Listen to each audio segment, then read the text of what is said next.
So Financial Aid 101, if you are not familiar with the financial aid process, it's a little overwhelming at first. There's a lot of acronyms. I'm going to introduce it to you tonight. Students in CCR are going to get a lot of information and hand-holding on this. Like I said, we are going to be working on the FAFSA together. And if you don't know what FAFSA is right now, don't worry about it because you will know what it is by the end of this evening. So I'm going to be going through the types of financial aid just to make sure students and parents know what we are talking about when we talk about financial aid. You're going to learn a lot of acronyms like the meaning of COA, the meaning of, I'm going to put this right over here, the meaning of COA, EFC, SAR, and other financial aid language. And I'm going to talk to you about how to complete the free application for federal student aid, FAFSA, which is what all financial aid revolves around, and also how to complete the CSS Profile, which is another financial aid application used in addition to FAFSA by many private colleges. Okay, so what is financial aid? Usually people think financial aid is money that you are given that you don't have to pay back. Make it clear, oops, somebody's not muted. So if you could mute yourself, that would be great. Then I don't have to mute everybody. So financial aid consists of grants. So those are usually granted by the government. They are money that you don't have to pay back. Some schools, institutions also have what they call grants instead of scholarships. So the big ones are the Federal Pell Grant. Oregon actually has its own version of the Pell Grant called the Oregon Opportunity Grant. And we also have the Oregon Promise Grant, which is specifically for students going to community college. Okay, I'm going to try to go in and mute everyone again.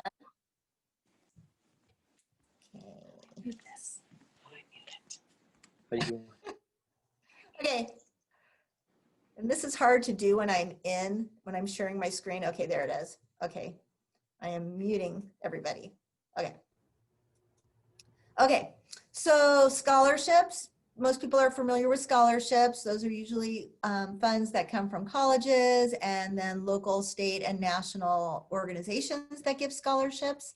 And then loans, which people often don't think of as financial aid. But when you hear a college say that 98% of their students receive financial aid, if you ask most kids, they say that means that they're getting free money, grants or scholarships, but that could also include loans. So 50% of students might actually be getting grants and scholarships, but there might be another 48% whose financial aid only consists of loans. And loans can be great and very helpful for going to college. It's just want to make sure everyone understands that. Okay, so categories and types of financial aid.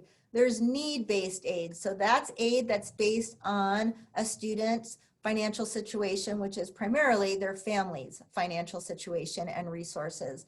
So grants like the Pell Grant, the Oregon Opportunity Grant, work study, which we will talk about later, and certain kinds of loans like the subsidized loan, the federal subsidized loan, are all based on financial need. Then there's lots of grants and scholarships and loans that are not based on need. So a lot of scholarships are based totally on merit, how good a student is, what extracurriculars they participated in, were they involved in athletics or theater or community service, lots of scholarships for our students. There's a loan, a federal loan, an unsubsidized loan, which is available to all students who apply regardless of their family's income that they can get from the federal government. And then we also have the Oregon Promise Grant, like I mentioned, for community college, which up until this year, there was no family financial cap. Every student who had a 2.5 applied for the Oregon Promise, no matter what their family made, was eligible for the Oregon Promise. And this year, that was $3,700. So a huge scholarship. Unfortunately, due to COVID, the legislature had to cut back the funds for the Oregon Promise, so they did put a financial cap on that this year, but hoping that won't happen next year, but it was still a relatively high cap and lots of our students got the Oregon Promise Grant.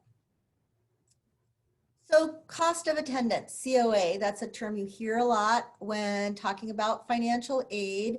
So the cost of attendance or the budget is made up of different kinds of costs. So a kid will say, well, you've only cost $12,000. Well, that's the tuition. There's lots of other costs associated with that. So tuition, fees, housing, meal plans, those are all what we refer to as direct costs, which the school will actually charge you. And then there's the indirect costs that students usually have to pay for items that are involved in their education that the school does not charge you for, but you have to pay. So books, personal expenses, transportation, insurance. So that's what we're talking about when we're talking about direct and indirect costs. And even for school, oh, this is what I forgot to mention. I'm going to mention it now. Can you see me even though you're seeing my PowerPoint? Or no, am I not in the corner of your screen? I can. Yes. You can? Yes. Okay, so I am holding up a yellow booklet. It's the AHS College Handbook. If you came to the college information session last week, I gave a big plug about it. There is a link to the PDF version of it in the chat.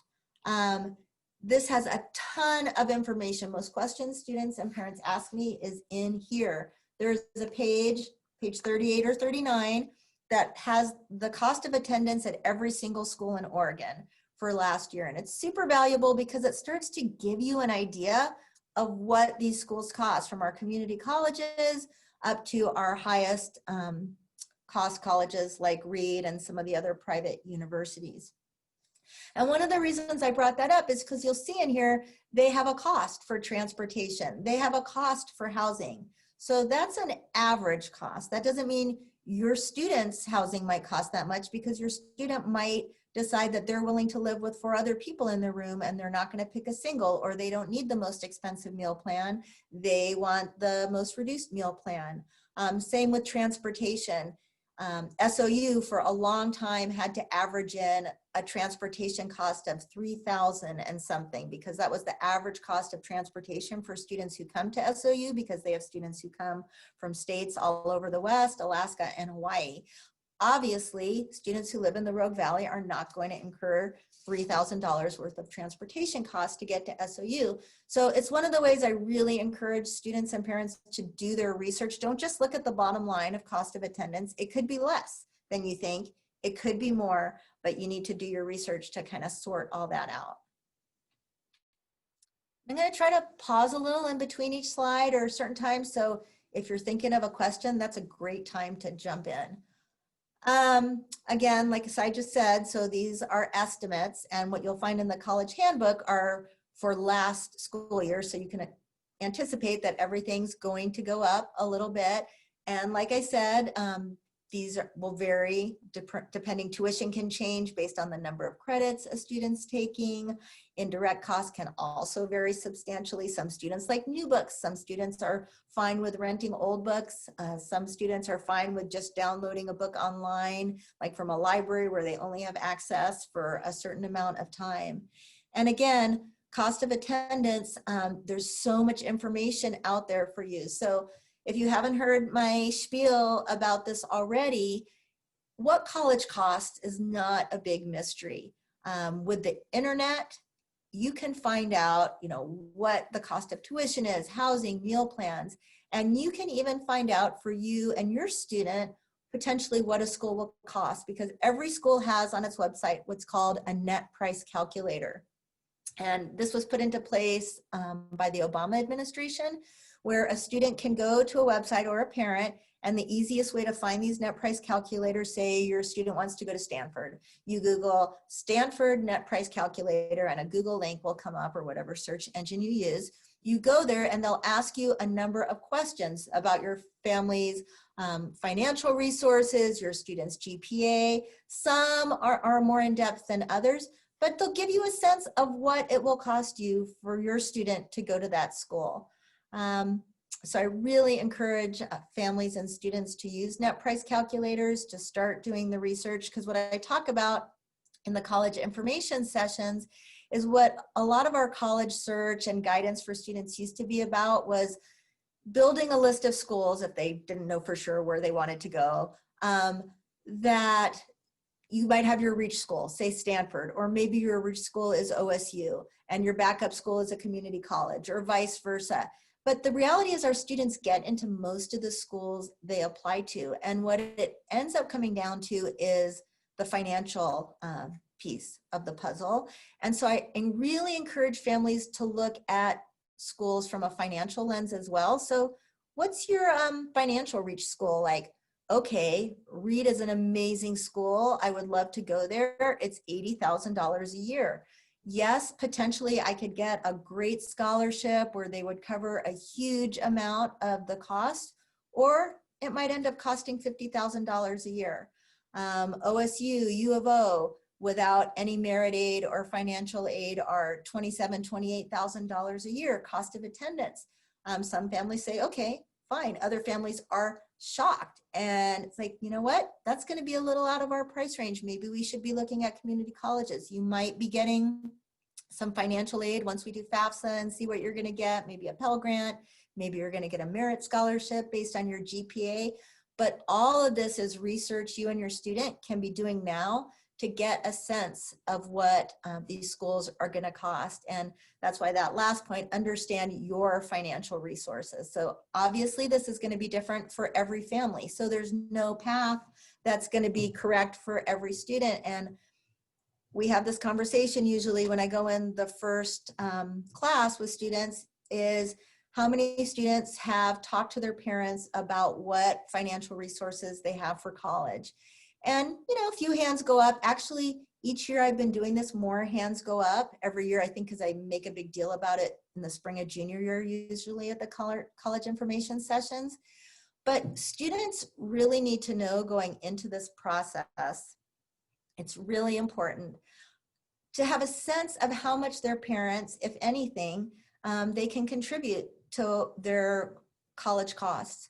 So if a student comes to their parent, or the parent comes to the student, and the parent says, yeah, we've got, I think, $5,000 a year we can contribute. Great, the student can know that going in, or the parent can say, hey, we're willing to take out a loan for up to this amount, or hey, your grandparents have been saving since you were a baby and we have you covered. I tell the students, say, thank you so much, great. But I still have more questions, like, we've got you covered like Reed, we have you covered, or like, we've got you covered like U of O, we've got you covered, because they're very different. And I really make a big deal about this because I tell parents, I don't want you to be the dream killers in the spring. Applying to colleges is hard. It's a lot of work. Students have, every college has different essays, different little pieces they have to include. It's also expensive because each college is going to have an application fee. And, you know, it's fine if your student's dream is to go to Reed and you've looked at it and like, okay, they're saying it'll probably cost us 40 or 50, but hey, you might want get one of those great scholarships. At least you're having that conversation. So your student knows that if their financial aid package comes from Reed and it says it's going to cost 50, that you've already told them that, you know, 50 seems high for us. It's looking like U of O at 20 because you got that $6,000 merit aid, seems to make a lot more sense. So I really encourage you to have these conversations with your student because it will save you a lot of heartache and them a lot of heartache in the spring. It will also save them a lot of heartache and work in the fall if they're just scrambling around applying to colleges that their family has no intention of being able to pay for because their parents haven't wanted to do the research. Because when I started this job 13 years ago, parents would say, I just want them to apply to wherever they apply and then we'll figure it out afterwards. Well, after a few years, I realized that's a really bad tactic. So that's why I really hammer this home. So any questions about that? Get off my little stool. So, okay, how to get financial aid. So like I said, everything revolves around the FAFSA, and remember, it is a free application. There are websites out there that will charge you to complete the FAFSA. Don't ever pay to complete the FAFSA. You cannot start working on the FAFSA for your senior student until October 1st. So there is a live FAFSA right now, but it's for this school year, October 2020, 2021. So I already had a parent say, oh no, we already got on and did the FAFSA. Well, they did the wrong one. I mean, it's not the end of the world. Now they have to go back on October 1st and do the 2021-22 FAFSA, but I don't want you spending time doing the wrong FAFSA. So what the FAFSA does is it collects demographic and financial information about the student and the family. So clearly most students do not have a lot of financial resources. So this is mainly going to be about family resources. And we're going to talk more about what those different resources and the demographic information that FAFSA asks about on a little later slide. So I have a quick question. I'm very sorry. No, perfect. It's if, let's say we go through the college application process, but then she decides to take a gap year. Do we have to refile a FAFSA again before she actually goes in, or does the old one stick? So that's a really good question. So a lot of colleges, and I tell all seniors who are thinking of taking a gap year to still treat senior year like you're going to college next year, because you never know, you might want to. Plus, you have all our support in applying to colleges. You have your teachers and counselors to get letters of recommendation from, and you have our help in the FAFSA. So that being said, most colleges now, if they accept you and you say, I definitely want to come to your school, but I want to take a gap year, they say, great, we'll just put a slot for you the following fall, but they will want a new FAFSA. So FAFSA is something you have to fill out every year you're in school, and it's based on, we'll get to the years it's based on family's resources, but yeah, you would have to complete another FAFSA, which I tell kids again, even if you are sure you're taking a gap year and you're not applying to colleges, still do the FAFSA with us this year, because I can help the student, I can help the parent. And so then if the student's in Nepal next October 1st, like after graduation, and oh, it's FAFSA time, you know, they can go to some internet cafe in Nepal, mom or dad can get on FAFSA here, and you've already done it. So it'll just be so much easier. So just take advantage of us and get it done this year. Okay, any questions before I move on from this slide? And I'm trying to get through this in an hour, and since we talked about a few other things in the beginning, I might kind of go over a little this, but just holler if I'm not covering something that you have a question about. And we're going to talk about FSA ID, which is your electronic signature on the FAFSA, at one of these next slides. So what does FAFSA do? Like I said, it gathers demographic information and financial information, and it creates, after it asks you and your student all these questions, it churns out what is called the SAR, the Student Aid Report. And the big thing that's important in the SAR that all financial aid revolves around is what's called the student's EFC, their expected family contribution. And there's like a 50-page document that the federal government uses to calculate EFC. So you could have a family with 2 parents, 2 students, exact same income, and the 2 students will have different EFCs. There's a lot of different things that go into that. The parents' ages are important, how close the parent is to retirement, assets, different assets are included on the FAFSA. So on the FAFSA, your primary residence is not considered an asset.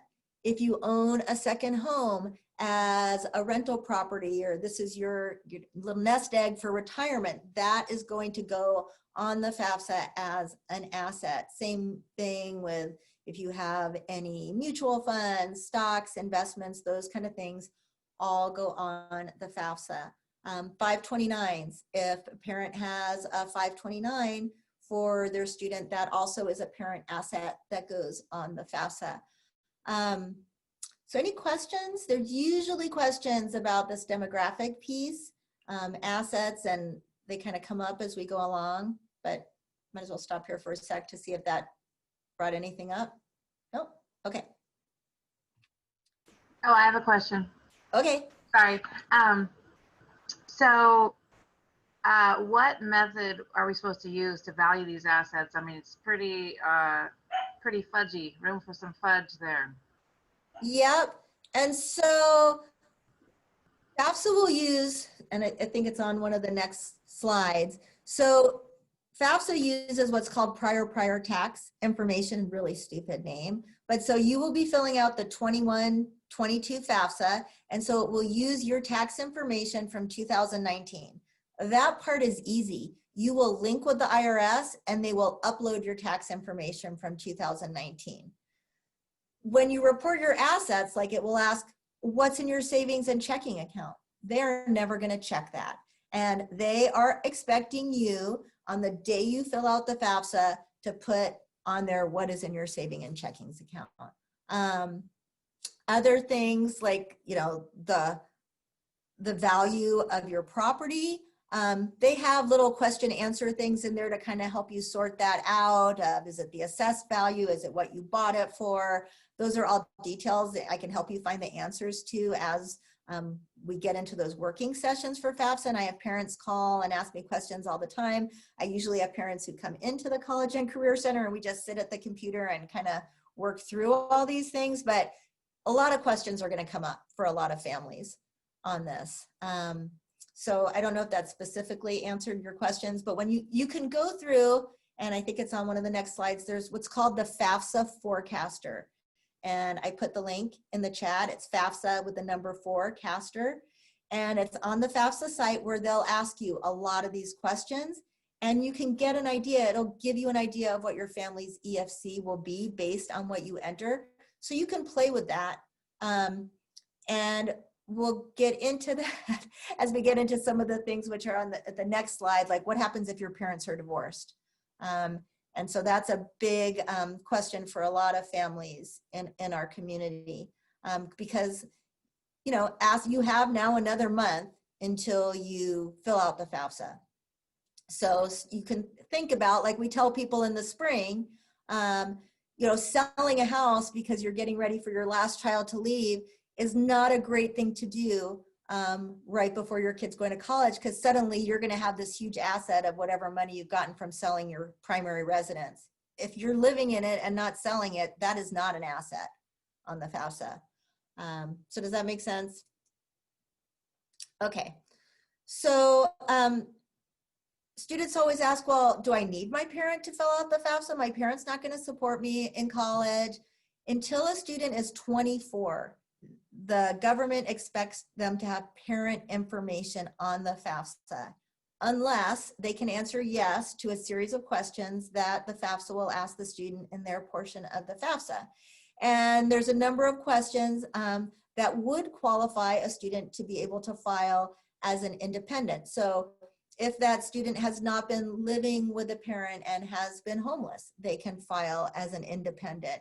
If a student is married, if a student has dependents of their own, those don't happen that often here, but we do every year have a number of students for various issues who can apply to FAFSA as an independent student. Also, students who have been in the foster care system up to a certain age can file as independents. Students who live with guardians. Guardians are not financially responsible for students. Students who live with a guardian will fill out the FAFSA as an independent. Any questions on that? Okay. So what happens if a student's parents are divorced? So this is interesting. If a student's parents are divorced, only one parent's household needs to appear on the FAFSA. So in the federal government's mind, that is the parent that supports the student more than 50% of the time. So if a student's going back and forth and it's really unclear, it doesn't have to be the parent who has custody. That's between the parents and the student to figure out which parent to use on the FAFSA. The thing to remember, that second point, if a parent has remarried, that step parent's income is also included on the FAFSA. So I said one household, right? So the student will use the financial information for that parent's household. So any questions about that? And if parents are really unsure, like, because if it's really you're splitting the kids back and forth, you're really not sure, you want to use the parent that has the lowest income. you want to benefit the student getting the most financial aid they can. And so I have parents who are divorced both use the FAFSA forecaster and see what the EFC ends up being. And that's a totally good research, reasonable thing to do. Okay, so you cannot fill out the FAFSA before October 1st, but one thing you can do, and students, I don't suggest you do this. I know we have a number of students here because we will walk through this in their CCR class. But you know, parents, if you want to do this, you can, but often what I tell students is, I'm going to teach you how to do it in class, and then you can go home and show your parent how to do it. So it's kind of works nicely that way, but I know I have a lot of people who are gung-ho to get started. So the FSA ID is your electronic signature, just like your PIN code is for your ATM card. So the student needs to get an FSA ID and one parent. So even if you are a student who lives with two parents in the household, both parents do not need to get an FSA ID. Both parents will have their social security numbers on the FAFSA, their income, but only one parent actually needs to get an FSA ID and sign the FAFSA for the family. So to sign up for an FSA ID, both the student and parent will need their social security numbers. There are definitely options available for students and parents who do not have social security numbers. And if that is your situation or you have friends who have that situation, have them talk to me. This is important, and you know, it might be hard for some people now. I know, like, we've got ours packed in a bag in our car.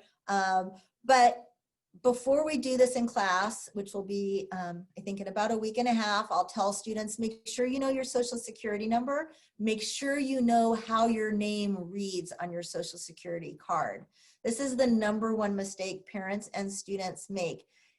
FAFSA doesn't like it if you enter a social security number and you enter a name that isn't exactly what's on your social security card. So if there's a hyphen or not a hyphen on your social security card, but you use a hyphen or don't use a hyphen now, or if there's a junior on your social security card, you need to include that when you make your FSA ID. So these are things you can be finding out now. Every year, for some reason, I only have one kid, so I personally haven't made this mistake, but every year there's one parent who gives a kid another kid's social security number in the family, you know, that kind of thing. So really make sure, because it's hard to change these things once you make the mistake in the system. It's possible, but it's a lot of getting online and on hold for FAFSA representatives.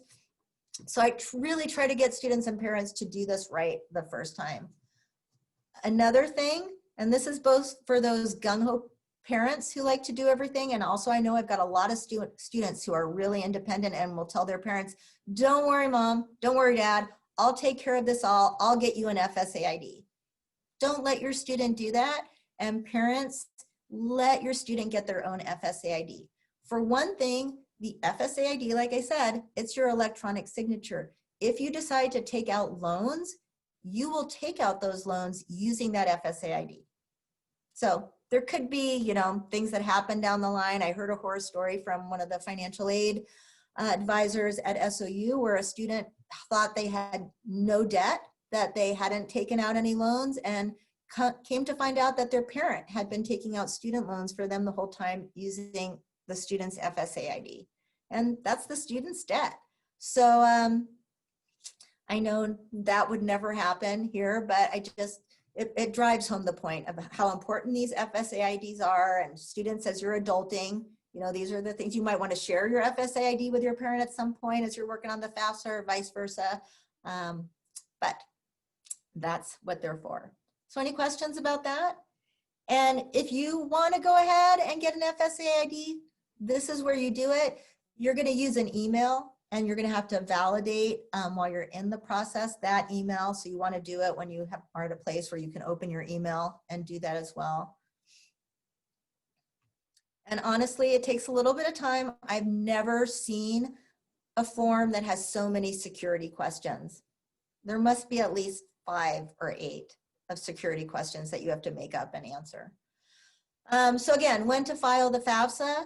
as early as possible. So not before October 1st. That doesn't mean you have to jump online October 1st, or it used to be when the FAFSA went live on January 1st, because it goes live East Coast, that people on New Year's Eve at 9 p.m. here would be online doing their FAFSA.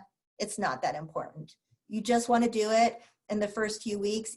Even then, you can do it in the first few months. It used to be that some of the state aid would run out if you didn't do it soon enough. I've never seen Pell money, federal money run out. But the sooner you get the FAFSA done, the sooner you have an idea of what your EFC is, the sooner you can send. With the FAFSA, you'll put the schools that you're wanting to apply to. That information will go on the FAFSA. So the sooner your schools will have your financial aid information, and the sooner your schools will also be able to bundle your financial aid packages. I have a quick question. When you are completing this application, let's say I'm in the middle of it and I have to walk away and close the session. Can I come back to it, or when I come back to it, do I have to start all over again? Great question. Your FSA ID, it's great if you can complete it in one session. It does not hold the information, and you can. It shouldn't take more than 15 minutes. Oh, okay. You save and come back to. There's no way, hardly anyone finishes it at once. And really what I have happen in school is the students get their FSA ID, they open up a FAFSA. We'll do this the week of October 1st. They'll then start their FAFSA, and they can get through the student part of the FAFSA. And then the FAFSA will start asking parent questions. And some of them know what year their parents were married or divorced, but they pretty much get stymied there. And then they start like texting their parents, asking them for their social security number. And I say, no, stop.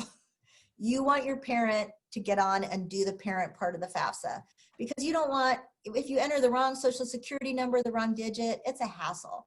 So I know a lot of parents are used to their kids just, barreling through schools and being super independent, but this like one piece of the college application process that parents do need to be somewhat hands-on with, so that the information is entered correctly.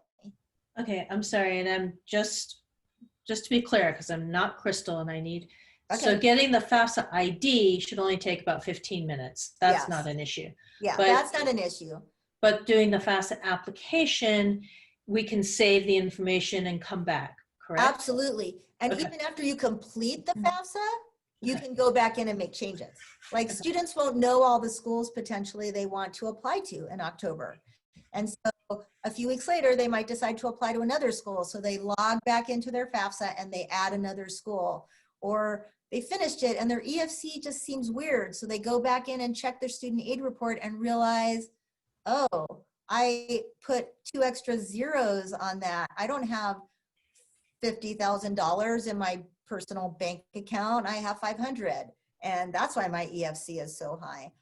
So you can make changes all the time, even after you're done.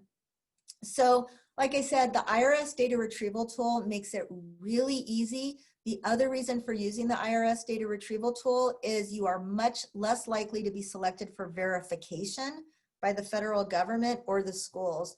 So what that means is when you're selected for verification, the schools will ask you for a lot more documents. Like, we actually need you to send your tax returns, scan them in and file and email them to us, or we need copies of your W-2s. You want to avoid that. So use the IRS data retrieval tool. Sometimes it's tricky and doesn't work. For people, usually the reason it doesn't work is because it's asking for your address and it wants the address where you were living when you filed your 2019 taxes. So if you've been living in the same place for years, that won't be an issue. But if you've moved, that could be the glitchy thing that's not letting you link with the IRS. Uh-oh, what happened there? Okay. Other FAFSA things that I might need to tell you. We talked about schools. So you'll find out your EFC from the FAFSA. The actual financial aid awards will come from the colleges. So sometimes students are confused about that. Like, well, do I get my financial aid awards from FAFSA or, no, I don't think. And I can't see the chat. So if people are asking questions in the chat and someone wants to just yell it out because, or the person in the chat who put it in there wants to, that would be totally fine with me.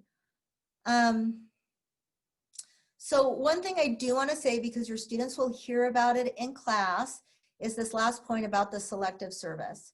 So when a student starts entering their demographic information and they click that they are male, and on the FAFSA there are only 2 options there for gender, male or female. And you know, this will come up if this is an issue with your student. Please have them talk to me. I'll talk them through how to deal with that issue.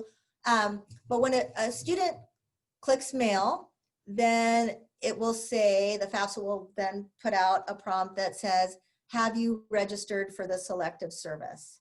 So having been in this job for a long time, I've learned a lot about this, that I didn't realize that it is the law in this country that all males at the age of 18 are required by law to register for the selective service.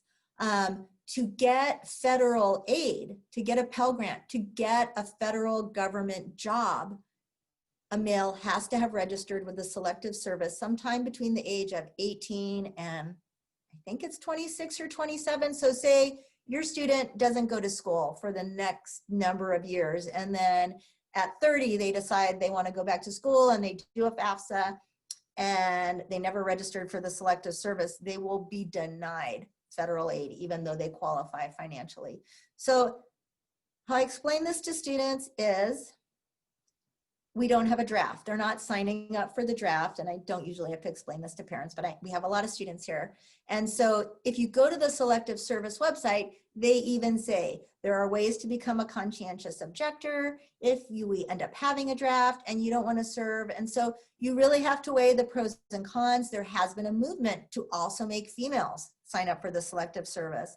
The military would love that. They say it on the Selective Service website, but that would take an act of Congress, and Congress hasn't wanted to move on that. They've had other things to do.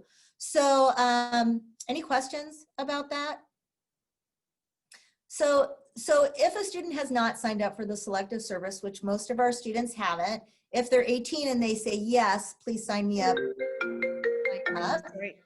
If a student is somewhere within a number of months of 18, it will also sign them up. If they're much younger than 18, they will be prompted, get an email from the Selective Service or a letter at a certain point saying, hey, it's time for you to sign up now. And for a number of years, I didn't realize this was the law. And I thought, this is really unfair. Like, kids who aren't going to qualify for federal aid, and so they can just not sign up, and because they're not going to get aid. But it is actually the law, which makes it more equitable. And I've actually had now last year, well, the last 2 years, I had a college when we were trying to figure out the students' financial aid, and on the students' webpage, on the portal, it was at Rogue Community College. And one of the verification issues they needed for financial aid was this, it said the student had not registered for the Selective Service. And until they got verification of that they would not be able to award their financial aid. So it's a real thing. Any questions about that? So this is just a brief slide. I won't spend a lot of time on it, kind of just breaking down the grants at the federal level, like the Pell Grant I talked about, which last year was $6,195. It actually went up a little higher for some students. That was the max. There's other grants, and this is a reason to do FAFSA early. The Federal Supplemental Education Opportunity Grant, which is at the bottom of that first federal column, those do run out, and each school has a pot of money they can award. And so what I've been seeing the last number of years, the earlier our students apply, our students are getting bigger FSEOG grants. So I've seen a lot of students getting that extra $4,000 in addition to their Pell Grant. So say your student knows they want to go to U of O or Western or RCC. If they get their FAFSA done, if they apply to the college, they're more likely to get one of those FSEOG grants and get a bigger one. So that is another reason to apply early. Our state grants, the Oregon Opportunity Grant, those range from the mid-2000s for community college up to, I think it went up to maybe 34 or 36 a year for the state school. So again, that's on top of a Pell Grant. So you can see that students who qualify for aid, it can really add up and make going to our state universities really pretty affordable. And then each school, like SOU, I used as an example on there, has what they call their affordability grant. So these are all need-based grants. The Oregon Promise Grant, they're at the bottom. In the middle, like I said, ranged from 1,000 to 3,700, which wasn't traditionally need-based, but will be, I think, more need-based in the years to come. Although this year, the cutoff, even though there was a financial cutoff, it was 24,000, an EFC of 24,000, which is really pretty high. That's a family that's making over $100,000 a year.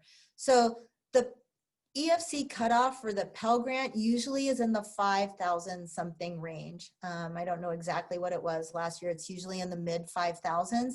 So an EFC of 22,000 is pretty high.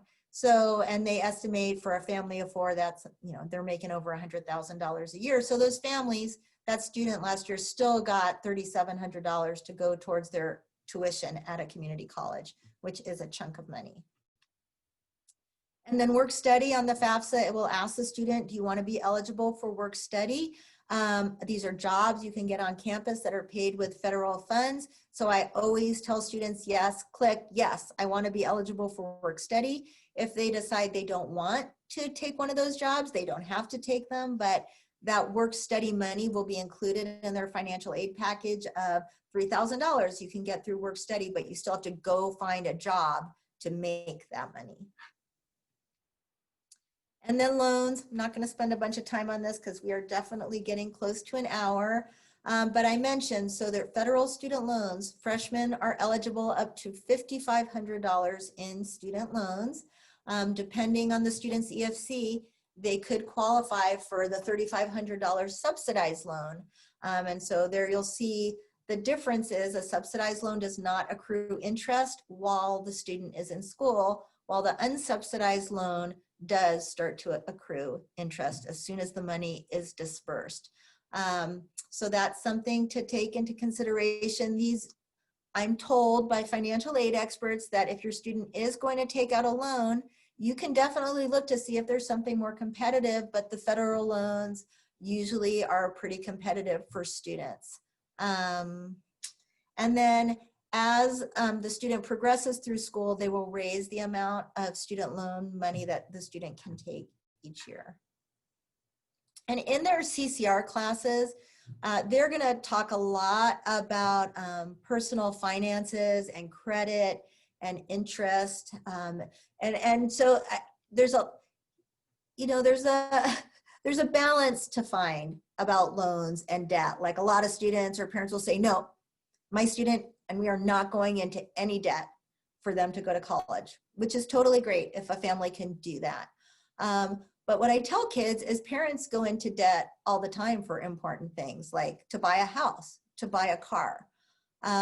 Even we have students who buy a car and go into debt. So we're talking about your education and what's a reasonable amount of debt potentially and what's not reasonable. And so students will learn a lot about that in their CCR classes. And I've got lots of resources on being fiscally responsible. And I have all these opportunity booklets, but there's going to be an e-version this year that I'll be able to send out to all students and parents. So if you're having those conversations with your students and have questions for me, I'm happy to talk with you or give you more resources, and then also refer you to the actual financial aid experts at SOU and RCC who are wonderful and always happy to talk to our parents and students, whether our students are going to their schools or not, because they just feel passionately about financial aid and wanting students and parents to understand what they're doing.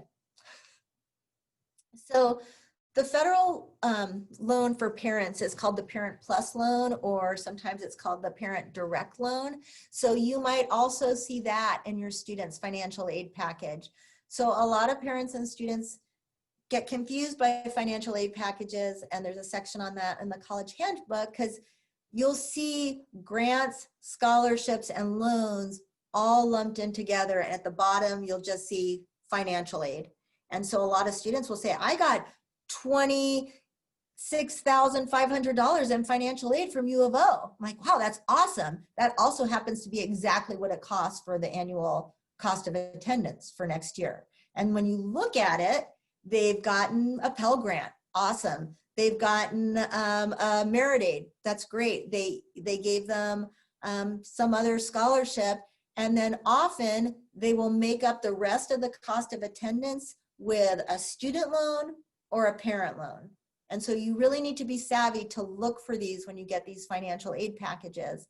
And you don't have to accept those loans, but they're just saying they're offering them to you. And it's really important for students, and I hear this from financial aid offices all the time. Students show up on campus and they get an email saying, hey, you still owe this. And the student's like, no, I don't know anything. I got this much financial aid. And they're like, okay, let's look right here. This one's a loan. So you either have to accept that loan or come up with that money some other way. So this is where you have to learn to be a really savvy consumer. And the interest rate for the Parent Plus loan, that's what it was last year, somewhere in that range. I've heard that from your own personal banks or credit unions, a lot of parents can get better rates. So just want to put that out there as well. Jennifer, with regard to unsubsidized loans, are the kids allowed to take them in their own name without a parent signing for them? Yes, the student loans, and that's why there's such a small amount. The students I saw that for the unsubsidized. What about the subsidized stuff where the federal loans were only $5,500 or whatever? But yeah, I think all the student loans the students can take without a cosigner. And then every year I have parents say, oh no, I heard students can take out way more than that. Well, I'm sure there are private lenders who would potentially give students loans, but I can't imagine what the interest rates would be. And I can't imagine a private lender who would give a student a loan without an adult cosigner. But I've heard they're out there. I would never recommend that. thank you. And also, if they don't include a student loan or a parent direct loan in your financial aid package, you are welcome to ask for it, because they might see from your EFC that, oh, we don't think a student needs a loan, or, you know, we don't think the parent is going to need a loan. But what you look at like on paper, right, is going to be different than your reality. So the FAFSA does not take debt into consideration. If you have to declare, you know, your second home because it's a rental as an asset, they're not going to ask you how much of a mortgage you have on it. They're not going to ask you how much credit card debt you have.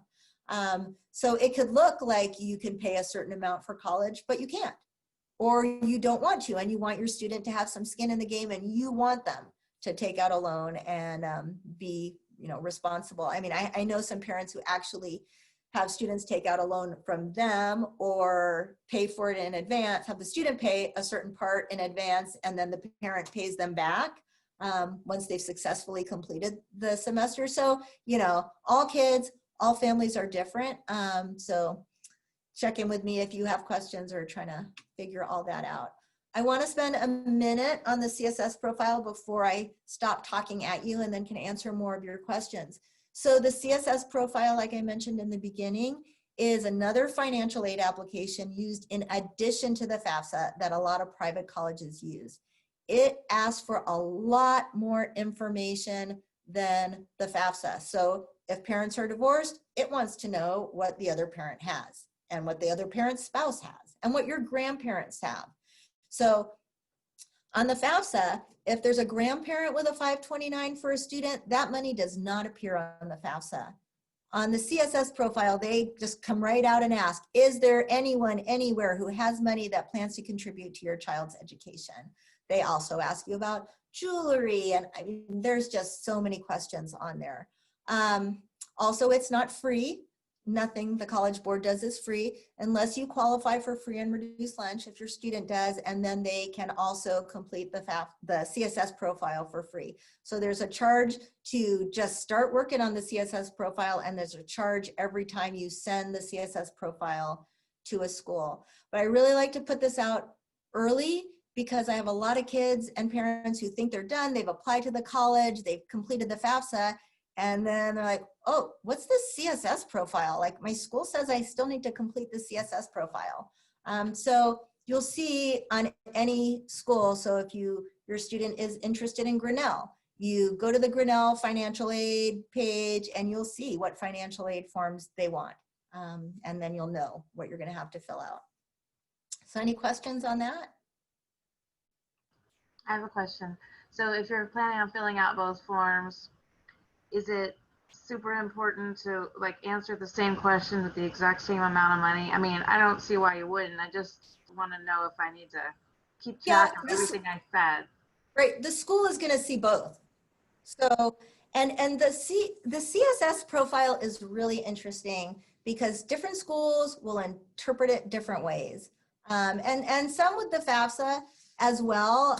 There are like huge spreadsheets out there about like some schools will say, we think you can, you know, spend 20% of your second house assets or your primary residence or this or that, or, and so students will get a financial aid package from one college based on a CSS profile and a financial aid package from another one that are totally different. And they'll talk to the financial aid officers and they'll say, well, you know, that old farmhouse that's in your family that the parent owns with 5 siblings, that's an asset. And we think you could sell your share, you know, when you can't. And another school said, oh, absolutely not. We didn't calculate that into an asset as something that you could put toward your child's education. The good news on the CSS profile is if a school is contacting you, the parent or the student, saying they have more questions for you or want more details about certain things in your CSS profile, that means they are interested in your student. So you just got to grin and bear it. I had a parent a couple of years ago who got super frustrated with Barnard, which is a private college in New York. She was sick of all the questions they were asking and said, I'm done. And her daughter said, no, I really want to go there. We need to keep doing this. And she did end up going there. So the other thing on that same, in that same category is there's always professional judgment. So if you get a financial aid package from a school and say your situation has changed, you lost your job since your 2019 taxes, someone in the family's sick and you have huge medical bills. Again, that could be a constant in your family. So say you have a student who has continuing chronic medical needs and costs, that's not going to show up in your FAFSA. But once a school gives you a financial aid package, you can write an email. They all have a different process. Complete the forms asking for a professional judgment and say, we would like a professional judgment because we have $100,000 a year in medical costs, or my husband or wife no longer has this job, or my spouse passed away. There's all sorts of reasons to ask for professional judgment. And honestly, often schools will give students more money. So I'm always happy to help families and students navigate the professional judgment process, but that doesn't happen until the spring. But I just want you to know early on that that is something to think about, especially if you know you're a family that's not going to show up. The CSS profile actually works in some families' favor because it does ask more about debt, medical expenses, those kind of things. So actually the CSS profile can help some families. And the schools, the really wealthy schools with huge endowments, so you hear about these no loan schools, right? Harvard, Princeton, Case Western, they're schools where if your student can get into them, even if your family makes $100,000 a year, $200,000 a year, they are guaranteeing you that they're going to give you a financial aid package, or your student a financial aid package, where you and your student will not have to take out any loans. So if people are interested in that, I have lists of no loan schools that I can send to you. You can just Google them online. But there's all sorts of ways to approach this financial aid process. My nephew went to Amherst, which is an Ivy League kind of school on the East Coast. It is no loan. They paid $5,000 a year for him to go to a school that, well, now it's like $80,000, but it was $70,000 then. His sister went to U of O Honors, also a great school, great program, but they paid more for her to go to U of O Honors. And that's because Amherst is a no loan school. So I always encourage students who are really good students who want to look at competitive schools to look at the no loan schools, look at some of these schools with great endowments, because they can get amazing financial aid packages from them. So this last slide is just showing you, like we talked about earlier, this is a yearly process as long as your student is in school. And we're going to be doing a lot with scholarships, and I'll have a scholarship night for parents sometime in November. Scholarship season for us doesn't really kick off until November, and the applications aren't due until February and March. And so students will have lots of opportunity to apply for scholarships. And if you look in the college handbook, there's a whole scholarship section that shows you the cheat sheets of all the local and state scholarships that are available to our students, which are many. And as part of their CCR, students will also be working on personal statements for their scholarships. So they're going to be getting a lot of hand-holding to be in a good place to apply for scholarships, because senior year can be overwhelming in a normal year. COVID, online learning, applying to college, it's going to be more overwhelming. So a lot of students will just get frustrated and put off applying for scholarships. So we really like to hold their hands and give them time in class to get them done, because even if they get one $1,000 scholarship, that's $1,000 that's not coming out of their pocket, out of your pocket, to pay for school. And lots of our students get a lot more scholarship money than that.